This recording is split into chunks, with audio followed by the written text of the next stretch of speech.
नमस्कार साथियों, books YouTube channel में आपका स्वागत है। इस चैनल पर हम किताबों की दुनिया को गहराई से जानेंगे। हमारा उद्देश्य आपको सिर्फ कहानियां बताना नहीं, बल्कि किताबों से जुड़ी महत्वपूर्ण सीख, विचार और प्रेरणाएं भी देना है। श्रीमद् भगवद गीता, जो महाभारत के भीष्म पर्व का एक महत्वपूर्ण अंग है, भगवान श्री कृष्ण द्वारा अर्जुन को कुरुक्षेत्र के युद्ध के मैदान में दिया गया एक कालातीत उपदेश है। ये जीवन के विभिन्न पहलुओं पर प्रकाश डालता है और मनुष्य को उसके कर्तव्यों और धर्म के मार्ग पर चलने के लिए प्रेरित करता है। गीता के गहन ज्ञान को 5 सरल चरणों में समझा जा सकता है। 1. विषाद और वास्तविकता का ज्ञान। अर्जुन, विषाद योग और सांख्य योग। गीता का आरंभ अर्जुन के विषाद से होता है। वो अपने ही संबंधियों के विरुद्ध युद्ध करने के विचार से व्याकुल हो जाते हैं और शस्त्र त्याग देते हैं। इस पर भगवान श्री कृष्ण उन्हें आत्मा की अमरता और शरीर की नश्वरता का ज्ञान देते हैं। वे समझाते हैं कि आत्मा न तो जन्म लेती है और न ही मरती है, वो केवल शरीर बदलती है। ये ज्ञान व्यक्ति को मृत्यु के भय और सांसारिक मोह से मुक्त करने का पहला कदम है। 2. कर्मयोग, फल की इच्छा के बिना कर्म करना। श्री कृष्ण अर्जुन को कर्मण्येवाधिकारस्ते मा फलेषु कदाचन का महत्वपूर्ण उपदेश देते हैं, जिसका अर्थ है कि मनुष्य का अधिकार केवल कर्म करने में है, उसके फल में नहीं। फल की चिंता किए बिना अपने कर्तव्य का पालन करना ही कर्मयोग है।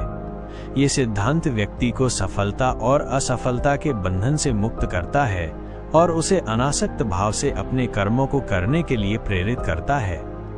3. ज्ञान योग, आत्मज्ञान और विवेक की प्राप्ति। ज्ञान योग का मार्ग बुद्धि और विवेक के माध्यम से सत्य को जानने पर बल देता है। इसमें व्यक्ति को ये समझना होता है कि वो केवल ये शरीर नहीं, बल्कि एक दिव्य आत्मा है। इस ज्ञान के माध्यम से व्यक्ति अपनी इंद्रियों को नियंत्रित करना सीखता है और समभाव, सुख दुख, लाभ हानि में समान रहना को प्राप्त करता है। सच्चा ज्ञान व्यक्ति को अज्ञान और भ्रम से निकालकर मुक्ति की ओर ले जाता है। 4. भक्ति योग, ईश्वर के प्रति पूर्ण समर्पण। भक्ति योग ईश्वर के प्रति प्रेम, श्रद्धा और पूर्ण समर्पण का मार्ग है। श्री कृष्ण कहते हैं कि जो भक्त अनन्य भाव से उनका स्मरण करता है, वे उसका उद्धार करते हैं। भक्ति का मार्ग सरल है और इसमें किसी विशेष योग्यता की आवश्यकता नहीं होती, केवल सच्ची श्रद्धा और प्रेम की आवश्यकता होती है। ये मार्ग व्यक्ति को अहंकार से मुक्त कर ईश्वर से जोड़ता है। 5. स्थित प्रज्ञता और मोक्ष की प्राप्ति। गीता का अंतिम लक्ष्य मनुष्य को स्थित प्रज्ञ बनाना है, अर्थात ऐसा व्यक्ति जो सुख दुख, मान अपमान और लाभ हानि जैसी द्वंद्वात्मक परिस्थितियों में भी स्थिर और अविचलित रहता है। जब व्यक्ति कर्म, ज्ञान और भक्ति के मार्गों का अनुसरण करते हुए अपने मन और इंद्रियों पर पूर्ण नियंत्रण प्राप्त कर लेता है और ईश्वर के प्रति समर्पित हो जाता है, तो वह जीवन मरण के चक्र से मुक्त होकर मोक्ष को प्राप्त करता है। ये अवस्था मोह के नाश और परम शांति की प्राप्ति का प्रतीक है। पहला चरण, विषाद और वास्तविकता का ज्ञान। अर्जुन, विषाद योग और सांख्य योग। पृष्ठभूमि, कुरुक्षेत्र का युद्ध क्षेत्र। कहानी का आरंभ एक विशाल युद्ध के मैदान से होता है, जिसे कुरुक्षेत्र के नाम से जाना जाता है। एक तरफ पांडवों की सेना है जो धर्म और न्याय के लिए लड़ रही है, और दूसरी तरफ कौरवों की अधर्मी सेना है जिसने छल से पांडवों का राज्य छीन लिया था। ये केवल जमीन के एक टुकड़े के लिए लड़ाई नहीं थी, ये धर्म की स्थापना के लिए एक महायुद्ध था, एक धर्म युद्ध। पांडवों की सेना में सबसे महान योद्धा अर्जुन थे, जो अपने समय के सर्वश्रेष्ठ धनुर्धर थे। उनके रथ के सारथी कोई और नहीं बल्कि स्वयं भगवान श्री कृष्ण थे, जो उनके मित्र, मार्गदर्शक और गुरु भी थे। युद्ध शुरू होने से ठीक पहले शंखनाद हो चुका था और दोनों सेनाएं आमने सामने खड़ी थीं। अर्जुन अपने सारथी श्री कृष्ण से एक अनुरोध करते हैं। अर्जुन का भ्रम और विषाद का जन्म। आत्मविश्वास से भरे अर्जुन श्री कृष्ण से कहते हैं, हे अच्युत, मेरे रथ को दोनों सेनाओं के बीच में ले चलिए, ताकि मैं देख सकूं कि मुझे किन किन योद्धाओं से युद्ध करना है और इस युद्ध में कौन कौन दुष्ट दुर्योधन की तरफ से लड़ने आए हैं। श्री कृष्ण ऐसा ही करते हैं। वे रथ को ठीक कौरव सेना के महान योद्धाओं भीष्म पितामह और गुरु द्रोणाचार्य के सामने लाकर खड़ा कर देते हैं। जैसे ही अर्जुन अपनी दृष्टि घुमाते हैं, उनका आत्मविश्वास डगमगाने लगता है। उन्हें शत्रु सेना में कोई दुश्मन नहीं बल्कि अपने ही प्रियजन दिखाई देते हैं। वे देखते हैं अपने पूजनीय दादा भीष्म पितामह को, जिन्होंने उन्हें अपनी गोद में खिलाया था। वे देखते हैं अपने आदरणीय गुरु द्रोणाचार्य को, जिन्होंने उन्हें धनुर्विद्या सिखाई थी। उनके सामने उनके भाई, चाचा, मामा, ससुर और बचपन के मित्र खड़े थे। यह दृश्य देखकर अर्जुन का हृदय करुणा और मोह से भर जाता है। उनका शरीर कांपने लगता है, मुंह सूख जाता है और हाथ से उनका प्रसिद्ध गांडीव धनुष फिसलने लगता है। जिस योद्धा के नाम से बड़े बड़े शत्रु कांपते थे, वो आज अपने ही परिवार के सामने कमजोर पड़ गया था। उनका मन गहरे दुख और भ्रम में डूब जाता है। इसी मानसिक स्थिति को विषाद योग कहा गया है। दुख और मोह से उत्पन्न हुई मन की व्याकुलता। युद्ध न करने के लिए अर्जुन के तर्क पूरी तरह से टूट चुके अर्जुन श्री कृष्ण के सामने युद्ध न करने के लिए कई तर्क देते हैं। ये तर्क उनके गहरे भ्रम को दर्शाते हैं। एक मोह और करुणा। वे कहते हैं, हे कृष्ण, अपने ही परिवार के लोगों को मारकर मुझे क्या सुख मिलेगा? मैं ऐसे राज्य, सुख या यहाँ तक कि स्वर्ग को भी नहीं चाहता जो मुझे अपनों के रक्त से प्राप्त हो। इन्हें मारकर जीने से तो अच्छा है कि मैं भिक्षा मांगकर जीवन बिता लूं। 2. पाप का भय। अर्जुन कहते हैं कि अपने गुरुजनों और संबंधियों की हत्या करना महापाप है। भले ही वे लोग लोभ और अधर्म के रास्ते पर हैं, लेकिन उनका वध करके हम भी तो पाप के भागी बनेंगे। इससे हमें इस जीवन में और अगले जीवन में भी नरक ही मिलेगा। 3. कुल का नाश और सामाजिक पतन। अर्जुन एक बहुत गहरी चिंता व्यक्त करते हैं। वे कहते हैं कि युद्ध से कुल का नाश होगा। जब परिवार के बड़े बूढ़े पुरुष मारे जाएंगे तो परिवार की सदियों पुरानी परंपराएं और कुल धर्म नष्ट हो जाएंगे। जब धर्म का नाश होता है तो अधर्म फैलता है। इससे परिवार की स्त्रियों में दोष आ सकता है, जिससे वर्ण संकर, अवांछित संतान उत्पन्न होगी। ये स्थिति न केवल उस परिवार को बल्कि उनके पूर्वजों को भी नरक में धकेल देगी, क्योंकि उन्हें पिंडदान करने वाला कोई नहीं बचेगा। इस तरह अर्जुन को पूरे समाज के पतन का डर सताने लगता है। इन तर्कों को देने के बाद अर्जुन पूरी तरह से हताश होकर अपने शस्त्र नीचे रख देते हैं और रथ के पिछले भाग में बैठ जाते हैं, ये कहते हुए, हे कृष्ण, मैं युद्ध नहीं करूंगा। श्री कृष्ण का उपदेश, वास्तविकता का ज्ञान, सांख्य योग। यहाँ से भगवद गीता का वास्तविक ज्ञान आरंभ होता है। अर्जुन की दयनीय स्थिति देखकर श्री कृष्ण मुस्कुराते हैं और अपना दिव्य उपदेश शुरू करते हैं। वे अर्जुन को डांटते नहीं बल्कि उनके भ्रम को जड़ से मिटाने का प्रयास करते हैं। श्री कृष्ण कहते हैं, अर्जुन, तुम उन लोगों के लिए शोक कर रहे हो जो शोक करने योग्य नहीं हैं और बातें ज्ञानियों जैसी कर रहे हो। जो ज्ञानी होते हैं वे न तो जीवितों के लिए शोक करते हैं और न ही मृतकों के लिए। इसके बाद श्री कृष्ण सांख्य योग का ज्ञान देते हैं, जो आत्मा और शरीर के भेद को समझाता है। एक आत्मा अमर है। श्री कृष्ण समझाते हैं कि तुम जिसे मैं और मेरा समझ रहे हो वो केवल ये शरीर है। शरीर नश्वर है, इसका जन्म होता है और एक दिन मृत्यु भी निश्चित है। लेकिन इस शरीर के अंदर जो आत्मा है वो अजर, अमर और अविनाशी है। आत्मा न कभी जन्म लेती है और न कभी मरती है। ये हमेशा थी, हमेशा है और हमेशा रहेगी। 2. शरीर वस्त्रों के समान है। वे एक बहुत ही सरल उदाहरण देते हैं। जैसे मनुष्य पुराने वस्त्रों को त्याग कर नए वस्त्र धारण करता है, वैसे ही आत्मा एक पुराने और जर्जर शरीर को त्याग कर नया शरीर धारण करती है। इसलिए भीष्म, द्रोण या किसी और की मृत्यु का अर्थ उनकी आत्मा का अंत नहीं है, बल्कि केवल उनके शरीर का परिवर्तन है। 3. आत्मा को नष्ट नहीं किया जा सकता। श्री कृष्ण आत्मा के स्वरूप को और स्पष्ट करते हुए कहते हैं, इस आत्मा को शस्त्र काट नहीं सकते, आग जला नहीं सकती, जल इसे गीला नहीं कर सकता और हवा इसे सुखा नहीं सकती। नैनम छिंदंती शस्त्राणि नैनम दहति पावकः। जब आत्मा पर किसी भी भौतिक वस्तु का प्रभाव ही नहीं पड़ता तो उसके लिए शोक करना व्यर्थ है। निष्कर्ष, ज्ञान का पहला कदम। इस प्रकार गीता का पहला और सबसे महत्वपूर्ण चरण अर्जुन को उसके तात्कालिक दुख और मोह से बाहर निकालना है। श्री कृष्ण उसे बताते हैं कि उसका दुख अज्ञान पर आधारित है। वह नश्वर शरीर को ही सब कुछ मान बैठा है और अमर आत्मा के सत्य को भूल गया है।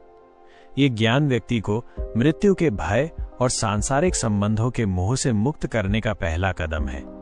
जब व्यक्ति ये समझ जाता है कि वो और अन्य सभी प्राणी केवल शरीर नहीं बल्कि एक शाश्वत आत्मा है, तो उसका दृष्टिकोण बदल जाता है। ये ज्ञान उसे अपने कर्तव्यों का पालन करने के लिए एक ठोस आधार प्रदान करता है, क्योंकि अब वो क्षणिक लाभ हानि और सुख दुख से ऊपर उठकर वास्तविकता के धरातल पर खड़ा होता है। यहीं से अर्जुन की आध्यात्मिक यात्रा शुरू होती है, जो उसे कर्म, भक्ति और परम ज्ञान की ओर ले जाएगी। ज्ञान योग, आत्मज्ञान और विवेक की प्राप्ति। ज्ञान योग, जिसे ज्ञान का मार्ग भी कहा जाता है, हिंदू दर्शन के 4 प्रमुख योग मार्गों में से एक है। ये मार्ग मुख्य रूप से बुद्धि, विवेक और गहन चिंतन पर आधारित है, जिसका अंतिम लक्ष्य आत्मज्ञान या ब्रह्म ज्ञान की प्राप्ति है। इस मार्ग पर चलने वाला साधक ये समझने का प्रयास करता है कि वह शरीर, मन और इंद्रियों से परे एक शाश्वत आत्मा है। ये केवल बौद्धिक अभ्यास नहीं है, बल्कि एक गहन आंतरिक यात्रा है जो अज्ञान के अंधकार से निकालकर सत्य के प्रकाश की ओर ले जाती है। ज्ञानयोग का सार, मैं कौन हूँ? ज्ञानयोग का केंद्रीय प्रश्न मैं कौन हूँ है। यह प्रश्न हमें अपने अस्तित्व की गहरी परतों को समझने के लिए प्रेरित करता है। हम आमतौर पर खुद को अपने नाम, शरीर, पेशे और सामाजिक भूमिकाओं से जोड़कर देखते हैं। ज्ञानयोग हमें सिखाता है कि ये सभी पहचानें क्षणभंगुर और परिवर्तनशील हैं। शरीर बूढ़ा होता है, नाम बदल सकता है, पेशा छूट सकता है, लेकिन मैं नामक जो चेतना इन सब का अनुभव कर रही है वो अपरिवर्तनीय है। यही मैं आत्मा है। जब हम इस सत्य को समझना शुरू करते हैं तो हमारे भीतर एक गहरी शांति का अनुभव होता है। हमें ये एहसास होता है कि हम इस भौतिक दुनिया के सुख दुख, लाभ हानि, मान अपमान से परे हैं। ये ज्ञान हमें इन द्वंद्वों से प्रभावित होने से बचाता है और समभाव की स्थिति में लाता है। ज्ञान योग के प्रमुख सिद्धांत। 1. विवेक, सही और गलत का भेद। विवेक ज्ञान योग का पहला और सबसे महत्वपूर्ण स्तंभ है। इसका अर्थ है नित्य, शाश्वत और अनित्य, अस्थायी के बीच भेद करना। संसार में सब कुछ अनित्य है, हमारा शरीर, हमारा धन, हमारे रिश्ते और हमारी भावनाएं, लेकिन आत्मा नित्य और शाश्वत है। विवेक के अभ्यास से साधक ये समझता है कि किस चीज पर ध्यान देना है और किसे छोड़ना है। वो क्षणिक सुखों के पीछे भागना बंद कर देता है और शाश्वत आनंद की खोज में लगता है। 2. वैराग्य, विरक्ति। विवेक से वैराग्य उत्पन्न होता है। जब हम ये जान लेते हैं कि संसार की वस्तुएं और अनुभव अस्थायी हैं, तो उनसे हमारी आसक्ति कम होने लगती है। वैराग्य का अर्थ ये नहीं है कि हम संसार को पूरी तरह त्याग दें और जंगल में चले जाएं। इसका अर्थ है कि हम संसार में रहते हुए भी उससे अनासक्त रहें। हम अपने कर्तव्यों का पालन करें, लेकिन उनके परिणामों से बंधे न रहें। जैसे कमल का पत्ता पानी में रहकर भी गीला नहीं होता, वैसे ही ज्ञानी पुरुष संसार में रहकर भी उसके मोह से प्रभावित नहीं होता। 3. षट संपत्ति, 6 गुण। ये 6 गुण ज्ञानयोग के साधक के लिए आवश्यक हैं। शम, मन का नियंत्रण, विचारों और भावनाओं को शांत रखना। दम, इंद्रियों का नियंत्रण, अपनी इंद्रियों को बाहरी विषयों से हटाना। उपरति, अभाव, सभी बाहरी क्रियाओं से मुक्त होना। तितिक्षा, सहनशीलता, सुख और दुख को समान भाव से सहना। श्रद्धा, विश्वास, गुरु और शास्त्रों के वचनों पर पूर्ण विश्वास रखना। समाधान, एकाग्रता, मन को ब्रह्म में स्थिर करना। 4. मुमुक्षुत्व, मोक्ष की इच्छा। ये मोक्ष या मुक्ति की तीव्र इच्छा है। यह इच्छा साधक को लगातार प्रेरित करती है और उसे अपने लक्ष्य से भटकने नहीं देती। ज्ञान योग का अभ्यास। ज्ञान योग का अभ्यास केवल पुस्तकीय ज्ञान तक सीमित नहीं है। ये 3 चरणों में होता है। 1. श्रवण, सुनना। इसमें साधक गुरु या शास्त्रों से आत्मज्ञान के सिद्धांतों को सुनता है। वह उपनिषद, भगवद गीता और ब्रह्म सूत्र जैसे ग्रंथों का अध्ययन करता है। ये ज्ञान की पहली सीढ़ी है, जहां हम ये समझना शुरू करते हैं कि हमें क्या खोजना है। 2. मनन, चिंतन। श्रवण के बाद साधक सुने गए ज्ञान पर गहन चिंतन करता है। वो तर्कों और विवेक का उपयोग करके ये सुनिश्चित करता है कि ज्ञान सही है।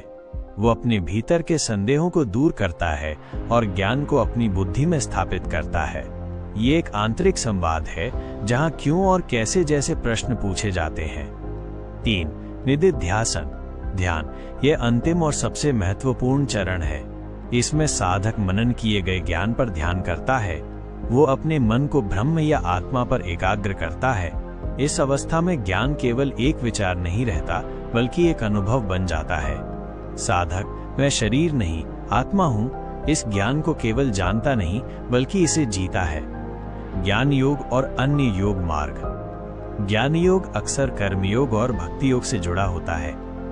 ज्ञान योग और कर्मयोग। ज्ञान योग का अभ्यास करने वाला व्यक्ति कर्मों को त्यागता नहीं, बल्कि अनासक्त भाव से करता है। वो ये समझता है कि वो कर्म का कर्ता नहीं, बल्कि केवल एक माध्यम है। ये समझ उसे कर्मों के बंधन से मुक्त करती है। ज्ञान योग और भक्ति योग। ज्ञान योग और भक्ति योग एक दूसरे के पूरक हैं। जहां भक्ति योग हृदय से ईश्वर के प्रति प्रेम और समर्पण पर बल देता है, वहीं ज्ञान योग बुद्धि से ईश्वर के स्वरूप को समझने पर बल देता है। सच्चा ज्ञान हमें ये भी सिखाता है कि ईश्वर और आत्मा एक ही हैं, जो भक्ति को और गहरा बनाता है। ज्ञान योग का महत्व और प्रभाव। ज्ञान योग का अंतिम परिणाम मुक्ति है, अज्ञान और भ्रम से मुक्ति। जब साधक को आत्मज्ञान प्राप्त होता है तो वो ये समझता है कि वो कभी भी इस दुनिया के बंधनों में नहीं था। ये बंधन केवल एक भ्रम था। ये ज्ञान उसे जन्म और मृत्यु के चक्र से मुक्त कर देता है। भय से मुक्ति। मृत्यु का भय शरीर और मन से जुड़ा है। जब व्यक्ति ये जान लेता है कि वो शरीर नहीं बल्कि एक अमर आत्मा है, तो मृत्यु का भय समाप्त हो जाता है। दुख से मुक्ति। दुख हमारी अपेक्षाओं और इच्छाओं के कारण होता है। ज्ञान हमें सिखाता है कि हमें इन अपेक्षाओं से ऊपर उठना चाहिए। ये हमें जीवन की चुनौतियों को शांत भाव से स्वीकार करने की शक्ति देता है। समभाव की प्राप्ति। ज्ञान योग का साधक सुख और दुख, लाभ और हानि को समान रूप से देखता है। वो जानता है कि ये सभी बाहरी परिस्थितियां हैं और उसकी आंतरिक शांति को प्रभावित नहीं कर सकती। संक्षेप में, ज्ञान योग एक ऐसा मार्ग है जो हमें अपनी बुद्धि का उपयोग करके अपने भीतर के सत्य को खोजने का अवसर देता है। ये एक कठिन मार्ग है, क्योंकि इसमें हमें अपने सबसे गहरे विश्वासों और पहचानों पर सवाल उठाना पड़ता है। लेकिन ये मार्ग हमें एक ऐसी स्वतंत्रता की ओर ले जाता है जो किसी भी भौतिक सुख से कहीं अधिक मूल्यवान है। ये मार्ग हमें बताता है कि सच्चा ज्ञान केवल पुस्तकों में नहीं, बल्कि हमारे अपने भीतर है। हमें बस उस आंतरिक सत्य को खोजने के लिए विवेक और साहस की आवश्यकता है। भक्ति योग, प्रेम और समर्पण का मार्ग।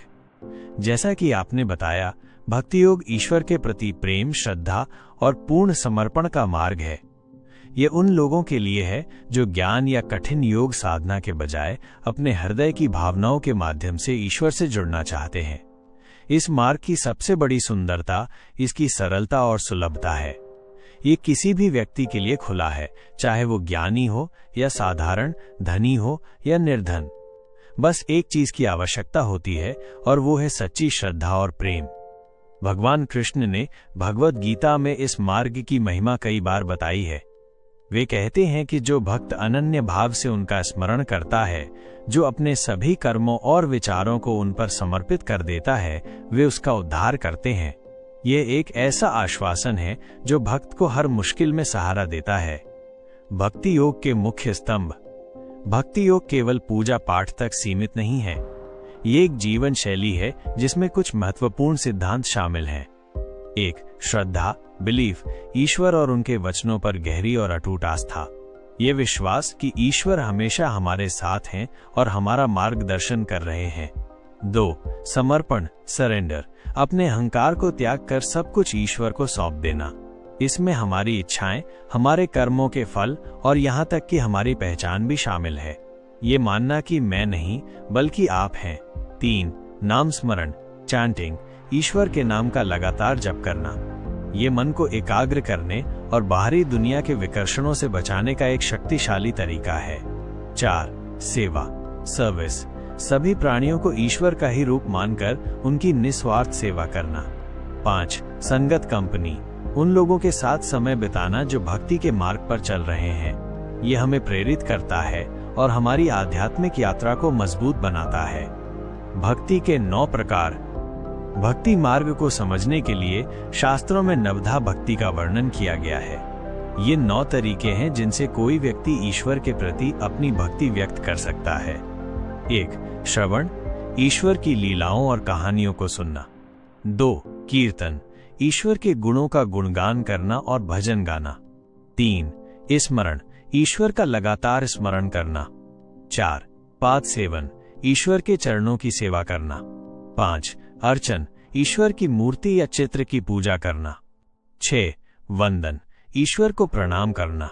7. दास्य, स्वयं को ईश्वर का दास या सेवक समझना।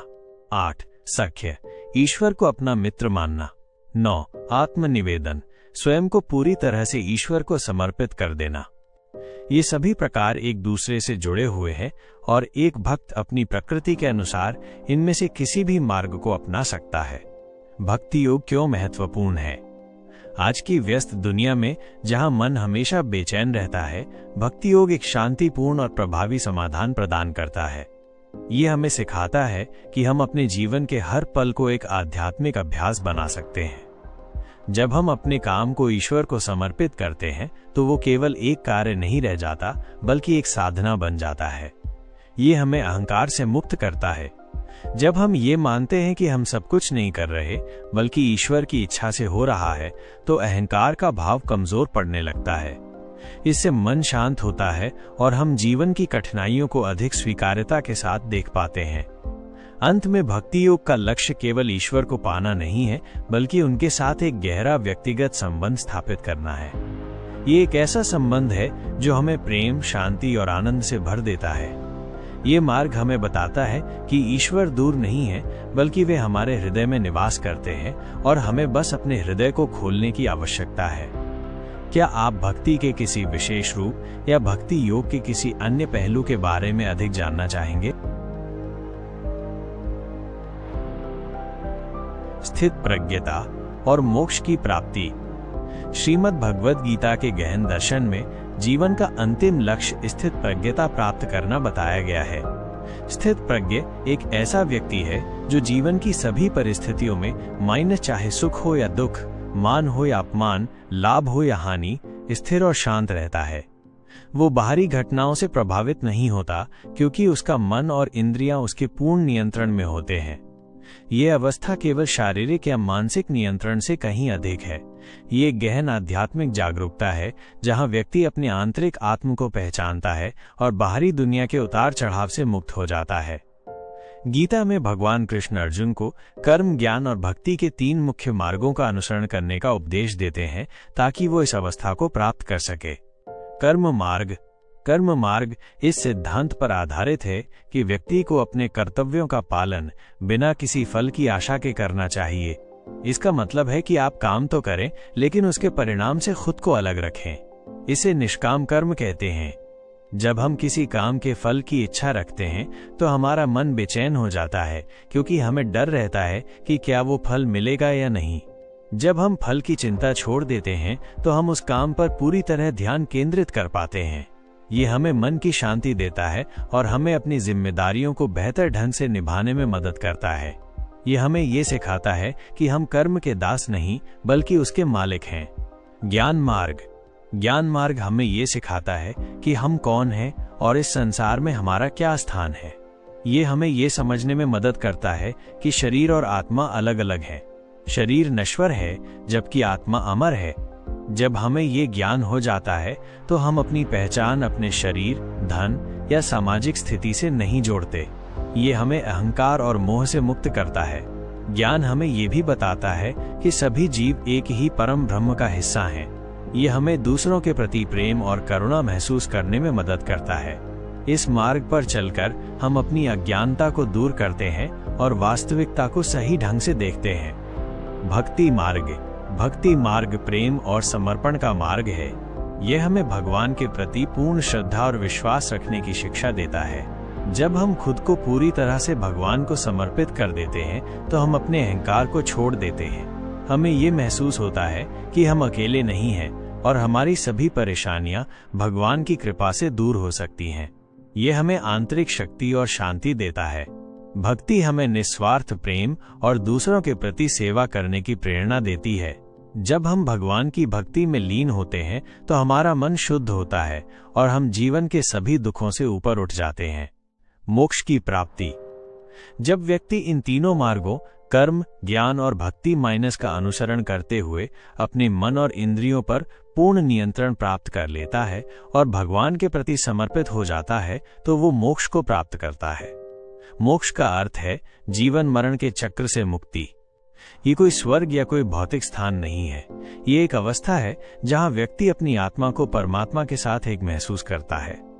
इस अवस्था में मोह अटैचमेंट पूरी तरह से समाप्त हो जाता है और व्यक्ति को परम शांति की अनुभूति होती है। मोह का नाश। मोह हमारे दुखों का मुख्य कारण है। हम अपने परिवार, संपत्ति और सामाजिक स्थिति से बहुत जुड़े होते हैं। जब हमें लगता है कि हम इन चीजों को खो सकते हैं तो हमें डर और दुख होता है। मोक्ष की अवस्था में ये मोह पूरी तरह से नष्ट हो जाता है। हम ये समझते हैं कि ये सब चीजें अस्थायी हैं। परम शांति की प्राप्ति। मोक्ष की अवस्था में मन पूरी तरह से शांत हो जाता है। यहाँ कोई चिंता, कोई भय और कोई दुख नहीं होता। ये एक ऐसी शांति है जो बाहरी परिस्थितियों पर निर्भर नहीं करती। ये शांति हमारे भीतर से आती है क्योंकि हम अपनी सच्ची प्रकृति को पहचान लेते हैं। इस प्रकार गीता हमें सिखाती है कि जीवन का उद्देश्य केवल सांसारिक सुखों को प्राप्त करना नहीं है, बल्कि एक उच्च आध्यात्मिक अवस्था, स्थित प्रज्ञता को प्राप्त करना है जो अंततः मोक्ष की ओर ले जाती है। ये हमें बताता है कि जीवन में सच्चा सुख और शांति तभी मिलती है जब हम अपने अहंकार को छोड़कर भगवान के प्रति समर्पित होते हैं और अपने कर्तव्यों का पालन निस्वार्थ भाव से करते हैं। यहाँ भगवद गीता के 5 मुख्य संदेशों का विस्तृत विवरण दिया गया है जिन्हें सरल शब्दों में समझाया गया है। 1. विषाद और वास्तविकता का ज्ञान। अर्जुन, विषाद योग और सांख्य योग। भगवद गीता का आरंभ अर्जुन के विषाद से होता है जब वो कुरुक्षेत्र के युद्ध मैदान में अपने ही संबंधियों को सामने देखकर विचलित हो जाते हैं। युद्ध करने का विचार उन्हें इतना दुखी करता है कि वे अपने शस्त्र त्याग देते हैं। इस गहन दुख और असमंजस की स्थिति में भगवान श्री कृष्ण उन्हें आत्मा की अमरता और शरीर की नश्वरता का ज्ञान देते हैं। श्री कृष्ण समझाते हैं कि आत्मा न तो जन्म लेती है और न ही मरती है। ये सिर्फ पुराने कपड़े की तरह एक शरीर को छोड़कर नया शरीर धारण करती है। ये ज्ञान अर्जुन को मृत्यु के भय और सांसारिक मोह से मुक्त करने का पहला कदम था।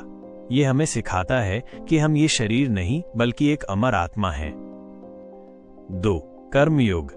फल की इच्छा के बिना कर्म करना। ये गीता का सबसे महत्वपूर्ण और व्यावहारिक संदेश है। श्री कृष्ण अर्जुन से कहते हैं, कर्मण्येवाधिकारस्ते मा फलेषु कदाचन, जिसका अर्थ है कि तुम्हारा अधिकार केवल कर्म करने में है, उसके फल में नहीं। इसका सीधा मतलब है कि हमें अपने कर्तव्य का पालन बिना किसी फल की चिंता किए करना चाहिए। जब हम फल की उम्मीद से काम करते हैं तो सफलता मिलने पर अहंकार और असफलता मिलने पर दुख होता है। कर्मयोग हमें इस बंधन से मुक्त करता है और हमें अनासक्त भाव से काम करने के लिए प्रेरित करता है। ये हमें सिखाता है कि सच्ची शांति काम के परिणाम में नहीं बल्कि उसे पूरी ईमानदारी से करने में है। 3. ज्ञान योग। आत्मज्ञान और विवेक की प्राप्ति। ज्ञान योग बुद्धि और विवेक के माध्यम से सत्य को जानने का मार्ग है। ये हमें ये समझने में मदद करता है कि हम केवल ये शरीर नहीं बल्कि एक दिव्य आत्मा है। इस मार्ग पर चलकर हम अपनी इंद्रियों और मन पर नियंत्रण करना सीखते हैं। सच्चा ज्ञान हमें ये भी सिखाता है कि सभी परिस्थितियां, सुख दुख, लाभ हानि, मान अपमान अस्थायी है। इस समझ के साथ हम समभाव को प्राप्त करते हैं जहां हम हर स्थिति में शांत और स्थिर रहते हैं। ये ज्ञान हमें अज्ञान और भ्रम के अंधकार से निकालकर मुक्ति की ओर ले जाता है। 4. भक्ति योग। ईश्वर के प्रति पूर्ण समर्पण। भक्ति योग सबसे सरल और सीधा मार्ग है जो ईश्वर के प्रति प्रेम, श्रद्धा और पूर्ण समर्पण पर आधारित है। श्री कृष्ण कहते हैं कि जो भक्त अनन्य भाव से उनका स्मरण करता है वे उसका उद्धार करते हैं। ये मार्ग किसी विशेष योग्यता या कठोर तपस्या की मांग नहीं करता, केवल सच्ची श्रद्धा और प्रेम की आवश्यकता होती है। जब हम ईश्वर को अपना सब कुछ समर्पित कर देते हैं तो हमारा अहंकार धीरे धीरे समाप्त हो जाता है और हम उनसे जुड़ जाते हैं। भक्ति योग हमें बताता है कि ईश्वर की शरण में जाना ही परम शांति और आनंद का मार्ग है। 5. स्थित प्रज्ञता और मोक्ष की प्राप्ति। गीता का अंतिम लक्ष्य व्यक्ति को स्थित प्रज्ञ बनाना है।